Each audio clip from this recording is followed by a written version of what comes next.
Hey, welcome back to Working Class Customs YouTube channel, and welcome back to the Rolling Stable. The Rolling Stable Studio. And today, we are at a very special place. Cole, where are we at? We're in Alabama, at Barber specifically. Barber Motorsports Park. Yeah, so we just got done riding. Just did a track day here right after the Moto America race, which I want to touch on that real quick before we get started, just because I think it can belong. But doing a track day after hiking around a racetrack all weekend, the order that you do that in might be better if you do it the other way. But beyond that, so let's touch on that before you go away from that. Okay. So the reason is, for those listening, the reason is because, man, you're out in the heat every day. You're watching Moto America. You know, it's sapping it out of you. It's taking it out of you every day. On one hand, it's awesome to go see your heroes, go out there and turn great times, and then go on the same track they were. Yeah. Oh, 100%. That's the bonus of it. Yeah. But I don't know if it would be much different if you went out, did your best, and then see how far you are. And then see how far you're not chasing something. Yeah. Well, anyway, we don't need to. I like that comment, but we're here to do a track review for you guys. As per your standard, we've done 2 at this point. This is the 3rd one we're doing. The only downside this week is that Barber Motorsports Park won't let us go do a track walk right now. So we're going to be using a map here to make sure we're on the right turn and able to talk about things and use our great memories that we may or may not have. And I just want to point out, we've said a lot on the channel that all these tracks are really great about letting you go and walk the track. And full disclosure, I did go walk the track on... That's true. Cole has walked it. I was able to go walk it on Thursday night actually, before the Moto America event happened with some of the riders, which was very cool. But unfortunately for our purposes, yeah, we can't go out there. So the big downfall of that is that we can't get you that first-person view, point of view footage at a slow pace, which is kind of a bummer for here because there's a lot of elevation, there's a lot of blind turns, and these reviews are awesome because they give you that nice slow, like you're doing your own track walk, and I think that brings a nice thing. So unfortunately, we don't have that. We're gonna make the best of what we can, and that'll kind of be a little bit on the rating, maybe. We'll see when we get to the end. Yeah, we'll see. But anyway, I'm not there yet with the rating. Let's go ahead and open up this book. Look at that. That's number 1 in the book. A for Alabama. Barber Motorsports Park. The first thing I want to say, I think, pulling in here is wild. This track is nuts. It's good, but also just weird. There's some, you got to come see this place in person. You got to look around, and I would do it for a Moto America event if you're going to do it, because you ain't going to see it when you're out riding. Right. But just walking around and seeing all the crazy stuff. So we've been to a lot of tracks. We've been to the desert. Yep. We've been to the rain. We've been to the, not that it didn't rain here. We've been to the mountains. We've been to all these different tracks, and it's just crazy because as you know, the tracks where I'm usually at, a tree won't grow. True. There's no water. There are a lot of trees out here. Yeah, so you can kind of see the whole track, but this place is just rolling hills, little mountains, elevation. Yeah. And beautiful.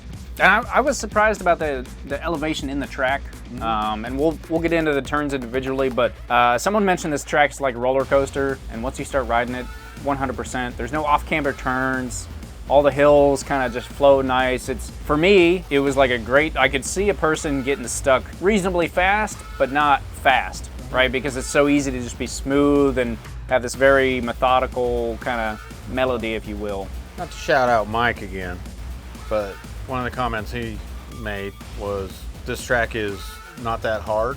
Well, actually, we heard that from 3 different people. True, yeah. The track is not that hard, but I guess the distinction, what Mike said was, this track is not trying to trick you. Yeah, 100%. Yeah, there's nothing out there, even the blind turns, you follow your line, you're good. You're not gonna be off. Yeah, so. It was that, and that's probably what lends itself to being so smooth is a lot of tracks to maybe throw something in there tracks are not supposed to be easy. Yeah, they're supposed to challenge you. Make it work, make you think. See who can get around them, and not that there wasn't thinking involved, of course, here, but it was, there's nothing out off camber. There's nothing that's trying to. Yeah. Anyway, let's, you come down the straight. A straight's a straight is a straight is a straight. But at the back of the straight is a nice kind of downhill into turn 1, and blind downhill. Yep. Basically, once you see the turn is where you should brake if you want to be real fast, but most people probably brake a lot before that. Yeah, I mean, and it depends on the bike and the speed and everything else, of course. But like most tracks, you had the 1, 2, 3, 4, 5 braking markers. Yeah. Yep. And most people are braking at the 5, the 4, even the 3, you know, whatever. But that's all a trust factor. You're braking and you don't actually see your apex until you're already committed to slowing down. Yeah, 100%. You're like probably 3/4 of the way through your braking when you finally see the turn open up. And so you got to know where you're at, how much you're braking, whatnot. And it kind of dips you down into this sweet down and right back up. Turn 1, I will say, like throughout the day, at first it was real scary because you're coming over, you crest this hill and you're like, whoa! And you know, there's this huge runoff, which is real distracting, but they got the sweet deep gravel that we would jump in if we were out there. Side note, yeah. I mean, the Moto America group did use the runoff quite a bit. They did. So I used it myself today. Not on purpose, but had a brake issue. Not issue, it was on me. But broke a little bit later than I was comfortable with. Got target fixated straight ahead of me, and I was like, I guess we're gonna see what this is like. And then last minute, I didn't hit the gravel, luckily. But I turned around and yeah, it's a nice little cement pad out there. It's perfect. You just get the bike right back on track. You're good to go. So turn 1. Yep. I just want to say that watching the Moto America event before racing, it was a concern. Yeah, 100%. Just to touch on what you said, after the first couple times, it was just fun. Yeah. It was just fun. It's super not funny, sketch and you at all. catch yourself just more and more speed. I think like you're like brakes, holy cow, I can't see it, and then you're like way too slowed down. Yeah. So your next time around, you're like, I'm good, right? And yeah, absolutely. And then 1 dumps you right up the hill into 2 and 3. I would call it one big double apex turn / not even an apex turn at all almost. Because you come around, you hit your first apex, you hit your second apex, then you swing way out. So it's real easy to get sunk in because like we talked, this track leads you where it wants you, right? And so it's real easy to get sucked into the inside of that turn, but you got to stay wide there. I found that for a track day, great place to make passes because everyone kind of comes in and they're going up the hill, they don't get that much speed, and that is such a wide, long spot that you can absolutely kind of stick it out. Go around the outside. If they're wide, you go inside. Yeah, there's plenty of different lines to take there, and especially for a track day where everyone's doing such different speeds and different lines anyway, super easy to kind of pick where you want to go and come out on top. So, and then that dumps you up into 4, which is kind of almost part of 3. Yeah, well, 4? I'm thinking 3 is outside 4s, yeah. So it's hard when you're not out there. So 4 is your second blind. Yeah. It's the crest of the hill. That one actually took me a little bit longer than turn 1 to trust. Okay. In sanding it. So I guarantee, I mean, not even guarantee. I know I didn't go as fast as you, and especially through there, like I caught myself gassing it, but not like, I wasn't giving her the beans, like you said, and I don't think I ever like fully trusted it, but I wasn't ever afraid of going off. I was just not ever sure. And to be honest, for a track day sometimes too, like you never know what somebody else is doing. Yeah, like are they there or not? Like it's a little different. So at the start of the day, turn 4, I was always like off the apex. I was never in any danger of going off track or whatever, and I was making a straight line. Yeah. But as the speeds increased and the confidence came up, man, I was knee down across the top of that. Yeah, and it's a sweet little spot if you like wheeling your bike. You come off there full throttle, just wow. Yeah, don't do wheelies on track days. Anyway, that kicks you down this crazy straight, another downhill braking zone into turn 5, which is arguably the slowest turn besides maybe 8. It is the slowest turn. It feels like the slowest. There are so many people today that I saw were taking such weird lines through turn 5. Yeah, it's misleading. It's a triple apex actually, and you can see, and we'll see. Yeah. But you got 5, 5A, and 5B. It's a triple apex, but the people in the know, my friends told me treat it like a double apex. Just forget that. It'll just get you trapped in there. So did you sink in first, or did you stay out? The tip they gave me, and that's what I used today, and it was perfect. Man, I drug my leg in that like almost every time. Get a Jorge Martin over here. I couldn't get my foot inside far enough on that bike, but you stay out wide when you could see the third paint mark in the... So I was using the end of the curbing on the right. Yes, almost. End of the curbing was my turn-in point. Yep, not quite. is what they told me. Not quite to the end of the curbing. I probably wasn't anyway, because usually I'm like, I'm there. I'm not anywhere near it. So, but okay. Crank it in. You can see the third paint mark, and you just hit that and then let it run wide. That makes sense. Yeah, and you hit all the way. Yeah, because you can basically, like, if you're off, I mean, you're off the left-hand side of that bike right there, right? It's a slow speed, hairpin, left-hand turn, Charlotte's Web, as they call it, which you got to come here to get all those kind of references that we might end up making. I don't know. So then let's talk about coming out of that. Well, yeah, so I would basically like come out, stand the bike up, and try and stay off and just give her the onion as much as I could to just straight shot down there. And another not problem, but thing that happens during track days is people do a full line. Right. Especially when you do a ride along with the coach, he's going to show you the correct racing line. But if you're not up to speed, sometimes that'll slow you down. And so there's definitely spots where, like, if you're not club racing yet, you're just doing some track days, but you're like faster than some people, but you're trying to use your line. If you can cut something tight, cut it tight. Yep. Right? Like you're going to be faster than that person. So straighten out the lines. But another side note, I did notice today on that corner, on the Gixxer, earlier I was staying straight, what everybody told me, straighten out that line. Yeah. But I kind of realized later that if I let 5A or 5B kind of hang out further, if I went a little bit wider, there's that other apex that they all told me not to use. Right. But there's that other, not apex, but there's more candy cane stripes over there. Yeah. If you drift out towards that, I could get the bike to spool up. Okay. So I didn't have to go all the way down to first. Right. Depends on what bike you're on. And totally depends on what bike, things. But that's how I would slingshot around somebody, is I'd use more area to get that thing kicking. Then you're back on another straight. That is one thing I'll note real quick, another side note, since we're doing side notes today, is there are a lot of straights here. None of them are long. Yep. But there's a lot of just straight sections where you're just gas and then heavy front brakes at the end, or not, depending on where you're at. So you come out of 6, you head straight down for 7, you pass the hanging girl with a red dress. I don't know why they put red. That famous, she fell off at an IndyCar race recently. Yeah, the red was honestly a little distracting for me. I agreed. That bridge is like, if the bridge was, I think, 100 feet closer, I think I want to never see it. But because it's just right there, you're braking. You're preparing for. Yep, preparing for that turn. You can absolutely see it. It's a little distracting, but whatever. And then there's the 7A and B and 8. And we have to talk about that. I mean, I'd ask for comments from people that know Barber, excuse me. Too many B's. Yeah. Barber. There is a curb here. Which turn is this? The curb is in 7A. 7A. Yep. Everybody drives over it. Yeah, even the coach this morning. I laughed. My first lap out, right, because of the group we were riding with, I had to go in novice, had to do a lead follow for the first session, whatever. But first lap out, we're doing maybe 30 miles an hour basically around the whole track. And here we come to the curb. I'm like, oh, this is the curb they're talking about. I had plenty of time to just look at it. I'm like, whoop, and just rode over it. I'm like, cars run at this track also. Yes. So car guys out there, you might say, hey, that curb's important for us because of whatever. Maybe it lends something to the track. Yeah.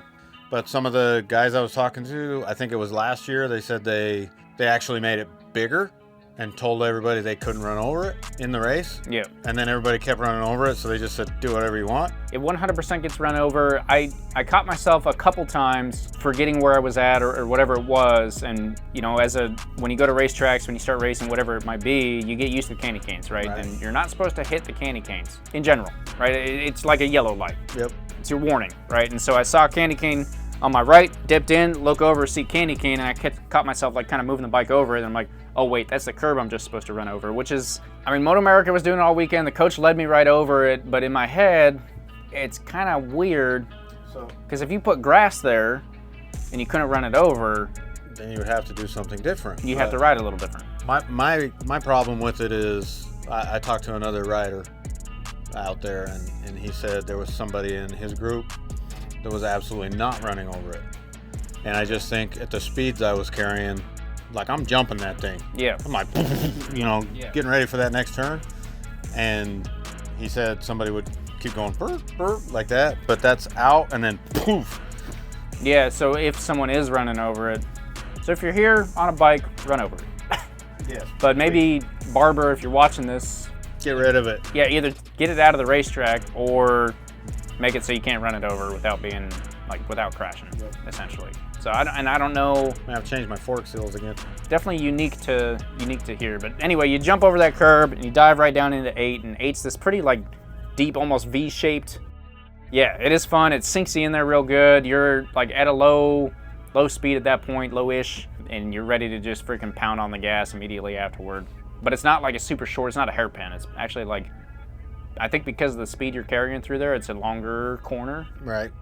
For how small it actually is. And 8A allows you to kind of drift out. Yeah, absolutely. Like you hit your apex and then you're immediately out on the gas.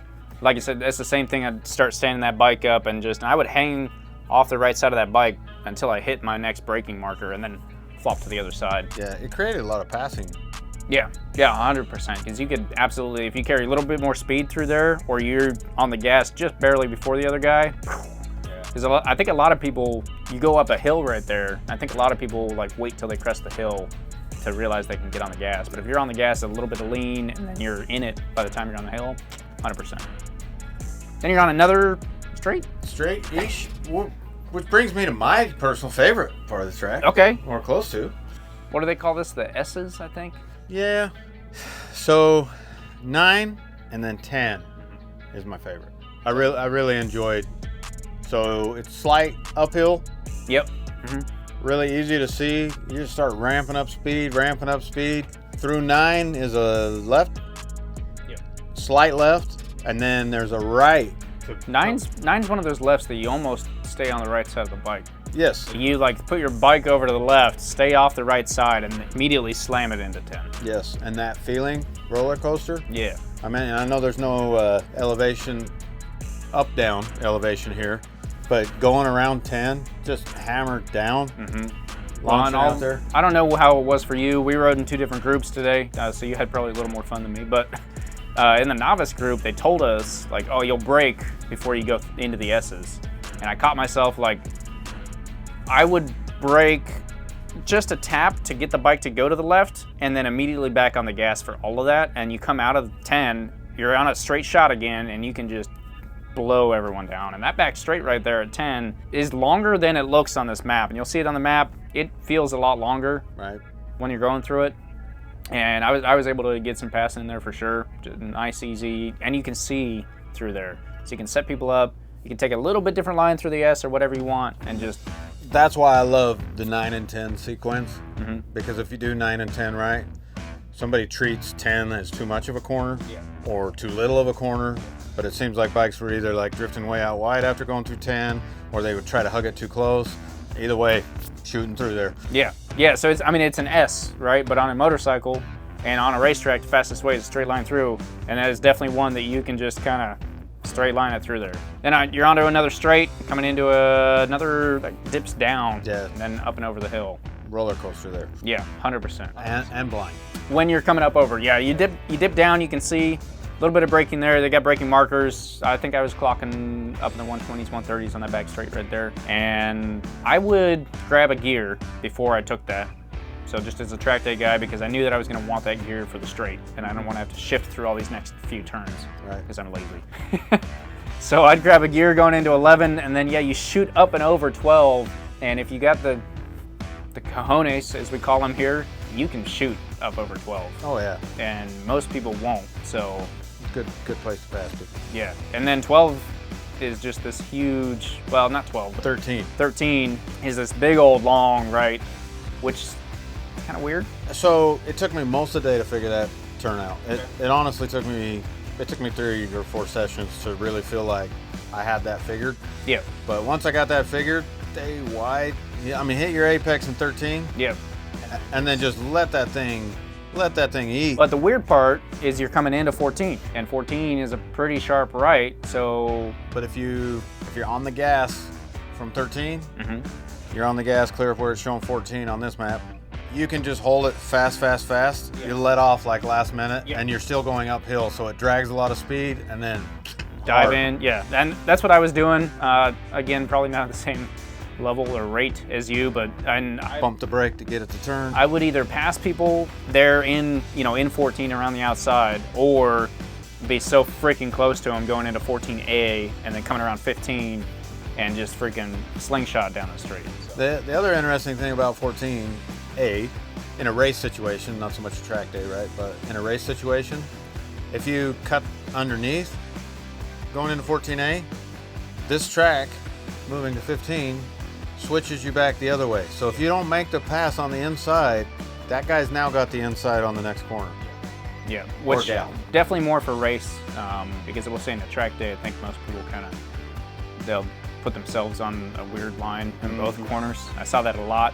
We don't need to talk about that. Anyway, sweeping through 14, you hit the right side of 14, and you just stay there against that wall as much as possible, and then hang late, shoot yourself onto the straight, and you're gone. Yeah, because if you can stay wide, it lengthens the straight. Yep.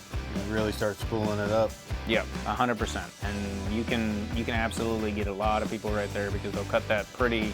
They'll try and whatever, and you have a perfect shot because they're going way wide, slow, and you're just freaking. Yeah, and I guess I should have realized that, but that corner coming onto the straight, that's a knee down corner. There's a lot of good spots out here.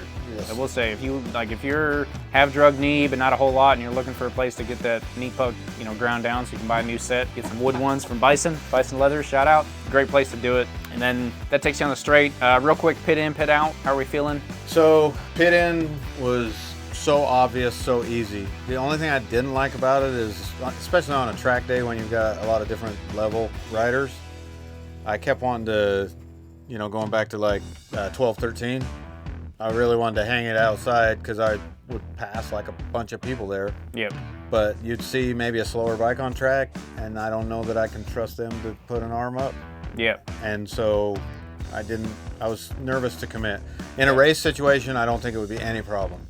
Yeah, because no one's coming off, right? Yeah, 100% pit out is just like, you're almost out there for your line. And that was like in the back of my head every time the checkered for the end of session comes out, I'm like, please don't kill me. And I'm like, everyone should be coming off, right? Everyone should have seen the flag, so we should be good, but you definitely kind of have that thought in the back of your head. It is nice and easy to see though. There's two little kids that just permanently hang out there. So nice and easy to catch. And then pit in. How do you feel about pit in here? So pit in I thought was perfect. Interestingly, watching it with Moto America and all the things that happened there, I didn't think I liked it. I really thought it's a terrible spot. I thought that is a terrible spot. Riding it today, it might be the best one I've ever been. That's what I was thinking. I will say, in the group I was riding, a lot of people messed that up. They would come in and immediately go to the inside of the track. And I'm like, because I would come out and you can stay so far out. Yeah. That track is like 90 feet wide right there, it feels like, because you're going so slow and there's all this room and it's opening up into a big turn. Yeah, and on your outlap, just hang out there because it circles clear around and you can see everything that's happening below you. Yep. So pick a good time to jump in and... Yeah, and honestly, if you just hang out, you blend perfectly into that apex of 3, shoot up the hill, you're gone, you're good to go. So pit out here, perfect. Good to go. Just follow the blend line like you should. Don't cross over the line. You'll be good. Then that's the roller coaster. I think we made it around. This Barber. Everybody made it. No incidences on our side. Not over here. Good. We had a good day, a solid day. Do we want to talk about the other part of coming for a track day? Facilities. Well, we gotta put a rating on this. We do. 100%. Well, just before we get to the rating, man. Facilities are beautiful. Yeah, they're great, 100%. For Moto America, great. For a track day, even better. Because you get to be down in the paddock, and this paddock is... The only downside of the paddock, I would say, is the level system. Yeah. Only because it's terrible to... And again, this is a little skewed because we just watched Moto America for 3 days, so we've been hiking up and in and out of this paddock all freaking weekend. But when you get off a bike and you go down for whatever reason, maybe to go watch, your buddy or whoever, right. You have to hike all the way back up to your pit. That can be a little rough. Yeah, it's what, 4 sections? Yeah, there's but 4. It's like tiered, dropping down towards the track. 4 total levels. There's power available. Limited. It's not like every spot has power, but there's definitely power available. You do have to pay for it. It's also not just a 120 plug, it's 30 amp, 50 amp, and then your standard 15 amp. So you can park your RV, if you're bringing an RV or whatever, bringing tire warmers, the power is limited, so, choose your own path, whatever you want to call it. One thing I would point out about the facilities is there's beautiful rolling hills, grass, sculptures, all this beauty. Yeah. They've surrounded the track in a fence. True. Yes. And there was only one entry point to get to the paddock, And depending on where you were parked outside the paddock, it could create quite the hike. Now to combat that, Barber has A tram service. a tram service running around, so maybe that fixes it. But when you got to run a wrench down to the pits and you're parked at Hilltop, that can become a little daunting. Yeah, and I don't know how much that applies to a track day, but if you are coming here for an event or with a Moto America team or something like that, realize that there's some walking to be had. There's the tram service, which is great, it gets you, but there's multiple different spots you can watch from, whatever. But the paddock is beautiful. It's all paved, no grass to park on. The tier system's pretty sweet. There's bathrooms on literally every tier. The bathrooms were good, solid, big. Very nice. There's showers in the bathroom, so you can take a shower here at the track. You got power, you got that, and then something that doesn't actually add value, but in my head will bump up a rating a little bit, is just these giant glass buildings that Barber has. Because nothing makes you feel like you're at a pristine, world-class facility more than just this giant glass office building. And Barber's is right at the bottom of the pit, so you get to do your tech over there. And which we're not doing a review on that today, but maybe we should at some point. The Barber Museum. There is a museum here. So, oh my gosh. I mean, we're not going to review the museum, but that could definitely put an uptick on the facilities. Absolutely. Because if you're coming out for a track day, you get done at between 4 and 5. Pack up, head over to the museum. It's open for an hour still. That's the only downside, I think, is the track goes cold at 5. Yep. The museum's only open till 6. Yeah. So if you're planning a museum trip. Yeah, but from a at least I know we keep going back to Moto America, and that's not what this is for. But from a Moto America standpoint, how many people did you hear that went over there to catch some air conditioning for an hour or two? Yeah. 100%. Look at the beautiful bike. Yeah, and you can get out to the bridge. That's how you actually go watch. The bridge is it's not just over one portion of the track, it goes over multiple. So as far as watching, so I guess if you're bringing family with you, we can apply it to track day. If you're bringing family with you, send them over to the museum at some point, let them go watch you go under the bridge or whatever. But yeah, I think that'll wrap up track and facilities. Which one do you want to rate first? Which one do I get? We're on a 10,000 RPM scale. 10,000, yes sir. Pretty good. I'm gonna take the track. Okay. So you start with the facilities. All right, facilities. I want to give them like an 8.5, 9,000 RPM. Honestly, what could be better? The only thing, and I forgot to mention this, the only thing that could be better is if they had RV hookups down in the paddock, right? So there's electrical, there's no water or sewer. And having been to a racetrack before, I thought that was never going to happen. But I have been to a racetrack that had full hookups in the pits. Right. So to be at a perfect 10, you gotta hit that. You gotta get it all. So I'd say about 9,000 RPM for the facilities here. Fair enough. I have to give mine on the facilities? We usually do, both of them do an average. I had a Holiday Inn, so I know you don't want to overrate these things or whatever, but I'm giving it 9,800. 9,800. All right, well, that will average us out at 9,400. 9,400 it is. We'll call it 95, just for the sake of no one puts a red line at 94. And the Augusta might. All right, so 9,400 for the facilities. What do we got for the track?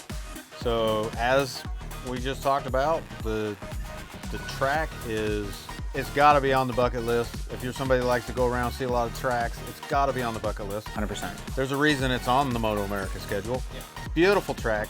The only hang-up I have, and I was asked this a couple times today, is, sometimes we talk about how long could you be here without getting bored, or how long did it take you to learn the track? Yeah. Right, the difficulty level is what we try and kind of base our ratings off of. Yes, and I'm gonna have to give it a very high rating, because if this was my home track and I could come here every weekend, I would A, ask them to open it in the winter because it is hot, and B, I'm gonna just stick it at a nice easy number. I'm gonna go with 9,500. 9,500. Wow. Okay, I don't know that I can meet you there, and it's hard to say because the asphalt, beautiful. And it's 5 years old. It was redone in 2019. So for us, it's 2024. It's 5 years old. I was kind of surprised by that because they're just got new asphalt. When was that? 2019. That's not just got, but new in road racing standards. Yeah, the asphalt was amazing. All the curbing's there. The corner workers are provided by freaking Barber Motorsports Park. And the flow of the track, it is so easy to have fun. There's always something to work on, I feel like. Yeah. I don't ever want to call something perfect. I know, can't do that. It was fun. I enjoyed it a lot. I definitely think you could work on something for years here. Absolutely. You could definitely, they won't ever find their speed here, right? They're gonna keep going. They're gonna keep setting lap records. We saw that this weekend. It's 100% fun, but it doesn't make you work too hard doesn't scare you, but it's just scary enough. All the elevation, the couple blind turns, they're not like death turns, but they're still just that, you know, pucker factor, if you will. I'll meet you right at 9,500, honestly. 9,500 RPM for the track. So we got 9,500 for the track, 9,500 for the facilities. Thanks for easy math. Yep. So 9,500 RPM is what this total review is going to end up at for Barber Motorsports Park. Hope you guys enjoyed that. Once again, sorry we couldn't do the track walk, get that POV footage for you, but that's where we're at. Send an email to Barber and complain and tell him we'll come back. Yeah, we'll come back. We'll come back and ride it again and do a proper POV footage for it. But anyway, thanks for watching. Hope you guys enjoyed the review. Barber Motorsports Park. Thanks, everybody. Bring air conditioning. Yeah, you do need that. It does get hot. We'll see you guys next week. See ya.